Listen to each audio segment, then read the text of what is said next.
তিন-চার দিন বাপের বাড়িতে যাওয়ার ফলে ডাঙার দিকে যাওয়া হয়নি, কারণ গাছগুলো তো লাগিয়ে গিয়েছিলাম, কীরকম হয়েছে দেখা হয়নি, সেই জন্যই যাচ্ছি আজকে। আর মা অনেকগুলো পিঁপে চারা দিয়েছে, বললো যে তোদের যে পুকুর কাটিয়ে ডাঙা তৈরি করেছিস ওখানে বসাবি, সেই জন্য এই চারাগুলো সঙ্গে নিয়েছি, বসাবো। শুকনো হয়ে গেছে, হবে? হ্যাঁ, হ্যাঁ, একটু যত্ন করতে হবে ভালো করে। এই সাইডের ওলকপি গাছগুলো, লঙ্কা গাছগুলো মোটামুটি ভালোই হয়েছে, সবগুলোই একদম পাতাগুলো সুন্দর করে একদম সোজা হয়ে যাচ্ছে। বেগুন গাছগুলোও ভালো হয়েছে, তবে গাছগুলো যে একদম সুন্দরভাবে দাঁড়িয়ে আছে, যত্ন করলে তবে আরো সুন্দর হবে। এবার সার দিতে হবে। এবার না, এখন 3-10 রাস্তা আছে।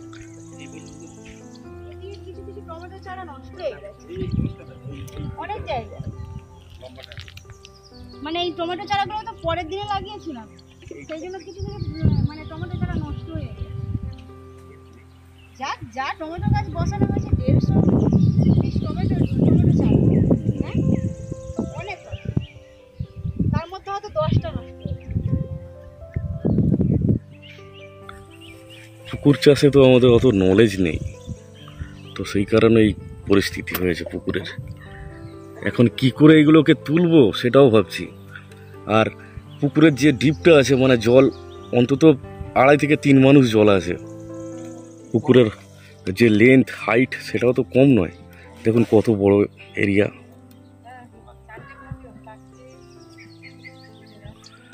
আমরা এখানে একটা মাল্টি স্টোর বিল্ডিং করছি, মানে কুড়ে ঘর। তো এখানে বাবা মাছ কাঠ সব তৈরি করছে কেটে, আর মাছ এখানে গর্তে খুলছে ছাগল। কেননা প্রচন্ড রোদ, এই রোদে একেবারে টেকা যাচ্ছে না। আমি তো ছাতা নিয়ে দাঁড়িয়ে আছি। আজকে পুরো ঘরের মতো তৈরি করে দিয়ে যাওয়া হবে, আর কালকে তিরপলটা ছাপিয়ে দেওয়া হবে। হ্যাঁ হ্যাঁ, হ্যাঁ ওই হাইটটাই ঠিক আছে, ওটাই করো।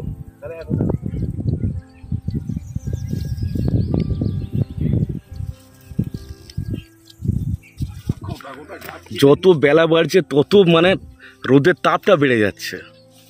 আর একটু শীত পড়লে এত রোদ লাগে, তাহলে শীতকালে পুরো মাঠ একটা রোদ, এখানে রোদটা বেশি হয়। এটা কি গাছ বাবা? নিচে রাখো, এখানে স্নেহও হেল্প করছে।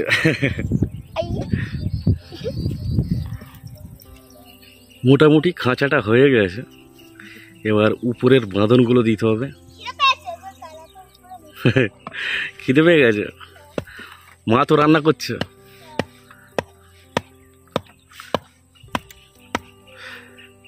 যতটা হচ্ছে প্রখর রোদের হাত থেকে কিছুটা মানে রক্ষা পাওয়া যাবে। হ্যাঁ ঘিরে দেবো তো।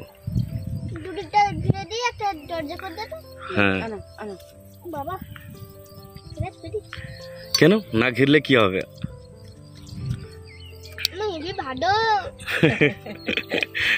চিনির মতো মিষ্টি কিন্তু। হ্যাঁ ভালো।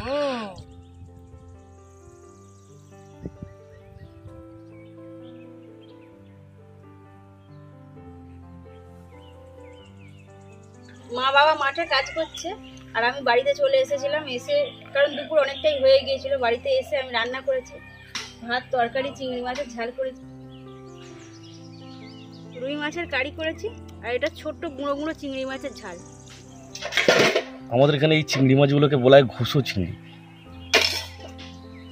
আজকে আমাদের এই যে নতুন ঘর হয়ে গেছে, এখানে খালি তিরপলটা চাপাতে বাকি আছে, না কিছু কাটাবো। আর আমাদের সবার জন্য আমরা ভাত তৈরি করে নিয়ে চলে এসেছি। আজকে এখানে খাওয়া দাওয়া সারবো, তারপরে একটু রেস্ট নিয়ে গাছে জল দেবো, দিয়ে তারপর বাড়ি যাবো। যেতে সন্ধ্যা হয়ে যেতে পারে, এই জন্য টর্চ লাইটেরও ব্যবস্থা আছে। এই রবিবার মা এখানেই তো রান্না করলে হয়, বড় করে নিয়ে এলেই হবে। একটা উনুন করে ফেলো না, উনুন করে ফেলো, কোনো জ্বালান আছে। এটা কিন্তু একটা অ্যাডভেঞ্চার বললে চলে।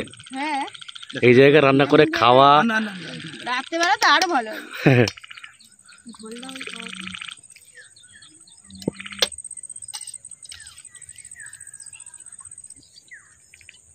দিয়ে কি আমাদের যাই তো আমাদের বলা তো যে আমাদের তাই করুন পরে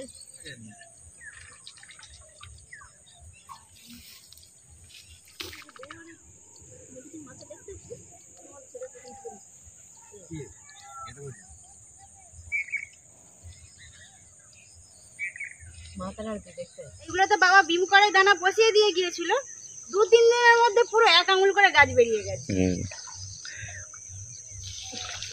কিছু কিছু জায়গায় বেরোয় সব বেরিয়ে যাবে, ধীরে ধীরে হবে। হ্যাঁ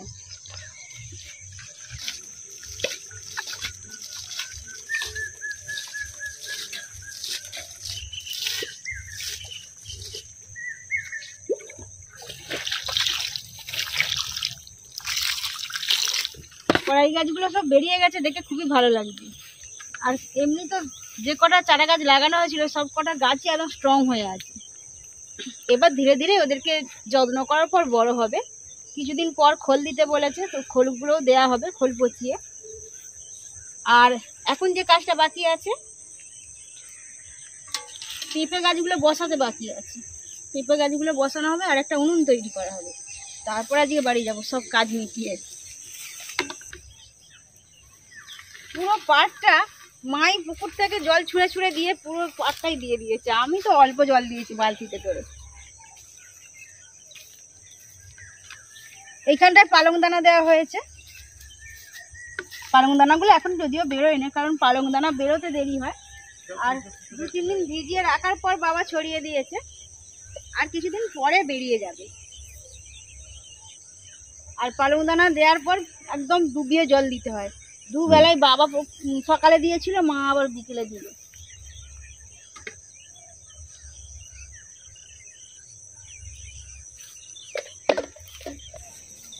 পাঁচটা পেঁপে গাছ আছে। এই গাছ আর হবে?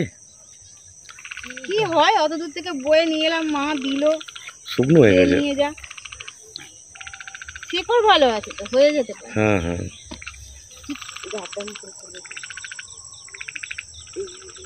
ফুল মুন দেখা যাচ্ছে। মিনিট 10 লেগেছে উনুনটা তৈরি করতে।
না না ভালো লাগছে রে।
কোয়েল বিরক্ত হয়ে যাচ্ছে এখানে।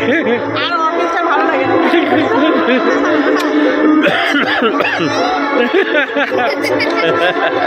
কি হয়ে গেছে? ওই জন্যই এরকম করছে। চলো, চলো। ভালো লাগে না আর? ভালো লাগে না। চলো